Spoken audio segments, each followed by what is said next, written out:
mbokku internet yi ñu topp ci Dakar Live People 221 ñu ngi leen di nuyu bu baax di leen jaajëfal tey nag mu nekk rek naqar ak tiis bi nga xamante ni mi ngi daal di am fii nga xamante ni moom moo di golfu cité bi nga xamante ni moom moo di cité douane fii la nag la ñuy xamle ni benn bâtiment moo fi daal di daanu mën nga na jàpp ni sax kër gi deuxième étage la waaye nag anam bi nga xamante ni daal kër gi daal dinañ wàcc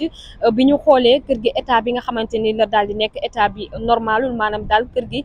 demoon na ba bëgg a wàcc lu yàgg waaye yàlla suñu borom daal di koy téye lu weesu loolee nag tey jii la daal di rek wàcc ci àllarba bi 18h jotee la ñu daal di jot xibaar wax ñu rek fii nga xam ne moom moo di cité douane benn kër moo fi daal di rek màbb ginnaaw nag bi mu màbbee am ay doomi aadama yi nga xamante ni ñoom ñoo nekkoon ci biir ginnaaw loolee nag am na ay xale yu góor yi nga xamante ni am nañ ci ay blessures bi rek sapeur ñëwee dañoo daal di ñëw jël ñi nga xamante ni ñoo ci jot a am ay blessures daal di leen di faj ginnaaw loolee nag am keneen ku nga xamante ni moom moo desoon ci biir moom mi desoon ci biir nag mu daal di nekk jigéen ginnaaw bi mu nekkee jigéen nag mu daal di nekk ku nga xamante ni mag la maanaam du xale ndax nag ay atam romb na lool fi nga xamante ni fa la xale atam di yam lu weesoo loolee nag ginnaaw bi bâtiment bi daanoon 18h boobaak léegi sapeur mi ngi doon def kéem kattanam ngir rek mën a génnee kenn ki nga xam ne moom moo desoon ci biir mu nekkoon mag mbokki internet yi gannaaw nag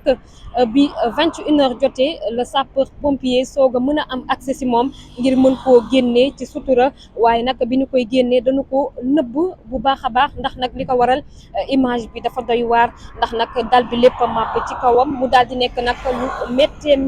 lu nga xam ne bët mënu ko nemmee ko ba tax na yooyu la image duñu leen ko mën a wan dañu leen koy rek daal di expliquer ginnaaw nag ba sapeur duggee ngir daal di koy génnee ba mu ñëwee fekk fa li nga xam ne moom moo di bakkan li mu def rek moo di rek daal di jël koor boobee nga xam ne moom moo nekkoon ci biir daal bi wàcc ci kawam mu nekk mag nekk jigéen ñàkk bakkanam jamono ji ni ki tey ji ci àllarba bi 21h jotee la koor bi di soog a génn sapeur pompier nag li ñu jot a wax mooy am na ay blessure waaye nekkul benn blessure bu grave alors mbokk internet yi ba tey ñu leen di fàttali rek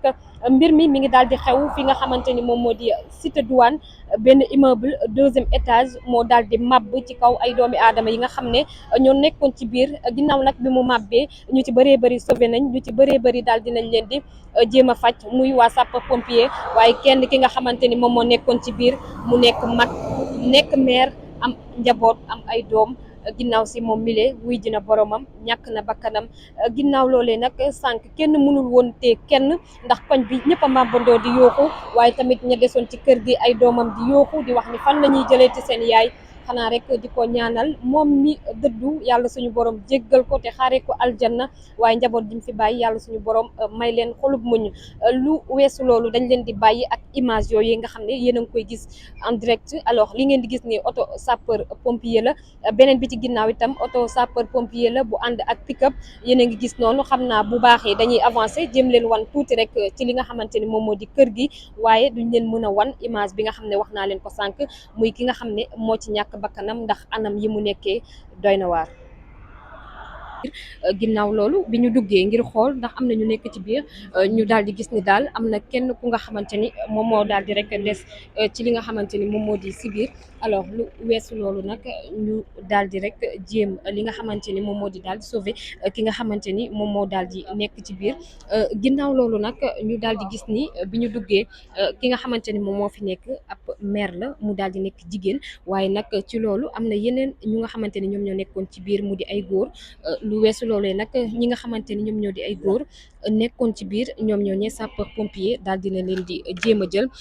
daal di leen di faj ndax ñoom seen ay blessure demeewul noonu ñenn ñi ci loxo la ñu daal di gaañu ñenn ñi sax xaw a gaañu ci li nga xamante ni moom moo di seen mbagg yi alors lu weesu loolu nag ñu daal di xam le ni am na keneen ku nga xamante ni moom moo daal di nekk ci biir te moom mi nekk ci biir jigéen la te aussi mag la maanaam ay atam ëpp na 60 ans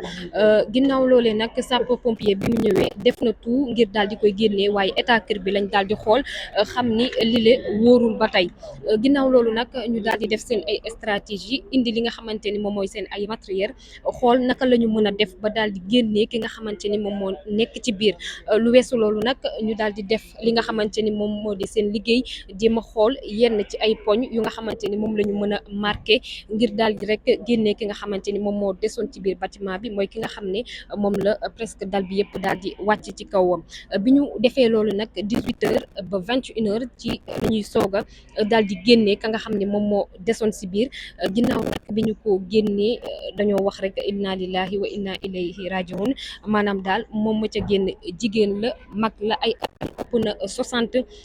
ñàkk na bakkanam ndax nag daal dinay wuy ji boroomam mu di naqar waaye mu di tiis bi nga xamante ni jamono ji fii ci Cité Douane askan wi ñu ngi koy dundee alors ñu wax leen rek li nga xam ne moom mooy état kër gi bokk na ci li nga xamante ni état bi dafa critique lool ndax kër gi dafa màgget lool ba ñi nga xamante ni ñoo fi dëkkee sànq rek ñu ngi dégg kenn ku nga xamante ni moom dafa taxawoon di waxtaan ak ñenn wax ni moom yàgg na di romb kër gi di wax ni lii dañu ko war a daaneel maanaam Descos war na ci def liggéeyam wala état daal di ñëw daaneel kër gi ndax kër gi état kër gi baaxul benn yoon mu ne rek yàgg na koo jàmbat yàgg na koo xalaat waaye nag li ci doon ragal rek wax ko tey li ni mel am ñu ne làmbiñam bi la ginnaaw loolu nag loolu moo nekk information yi nga xam ne mbokki internet yi moom lañ leen doon rek jox comme xibaar fàttali leen fii ci Cité Douane la benn dal daal di daanu dal bi nag mu daal di nekk deuxième étage bi mu daanoo nag 18h boobee nag sàpp xaw naa yéex lool waaye bi mu ñëwee jot naa génnee ñenn ñi nga xam ne ñoo nekkoon ci biir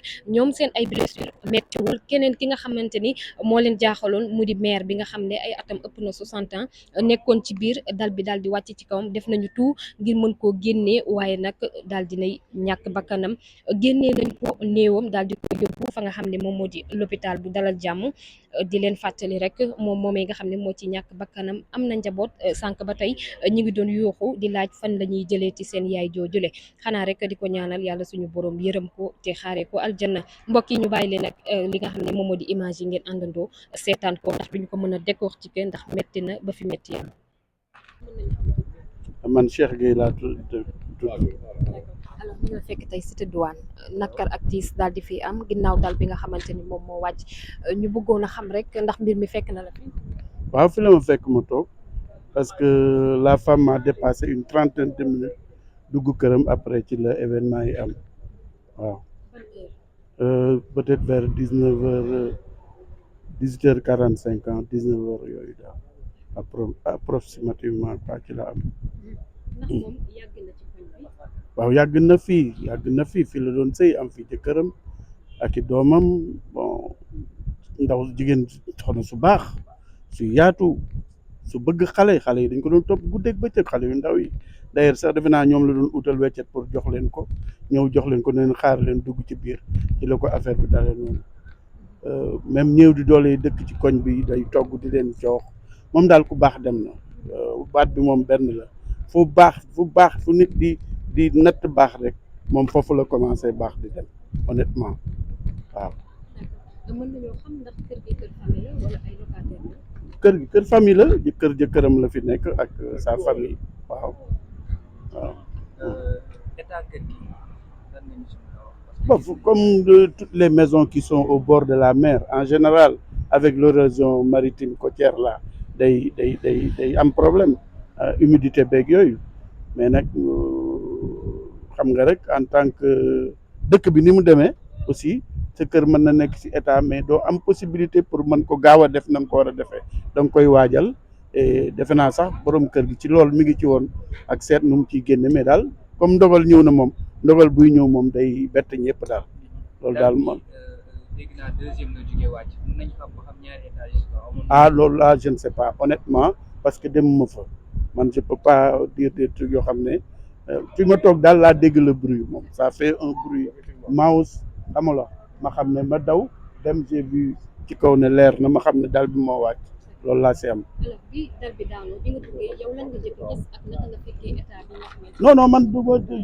juste à l'entrée dama ñëw taxaw nii rek gis affaire bi comme à ciel ouvert xamalax ma xam ne daal bi wàcc na bon cœur ne me permet sama vraiment ni ma meloon ak moom parce que c'était une femme qui m'était très attachée am la am na noo meloon moom ñoo xam ne mënatu ma woon taxaw foofu sax di jéem a xool yoon dama replier waat rek ñëw toog fii di tudd yàlla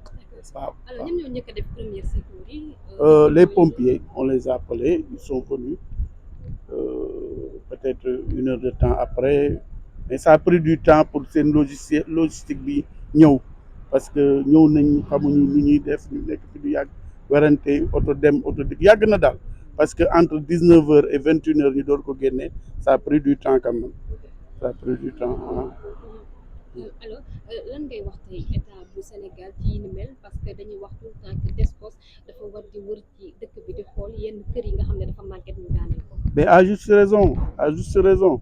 gouverner c'est prévoir am na ci yoo xam ne il est bon que les gens di jóg di dem xamala xool li nga xam ne jaarul yoon ñu jëlee ko fa parce que duñ toog toujours di constater les dégâts waaw war nañu mën a éviter yooyu du lépp nag la ñuy éviter yàlla rek a xam mais nag des fois am na ci yoo xam ne li ñuy wax rek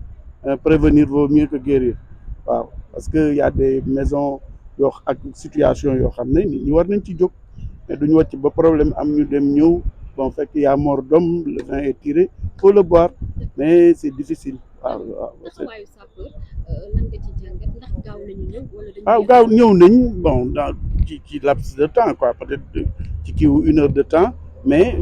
pour mettre en place le système pour évacuer affaire yi loolu ça a un peu traîné je ne sais pas nag à quoi c'est dû mais en vérité c'est ça. alors mën nañoo xam ndax moom kese moo nekkoon ci kër gi wala dafa am ñeneen ñu. Alors, je pense qu'il était avec son garçon et le garçon est parvenu à sortir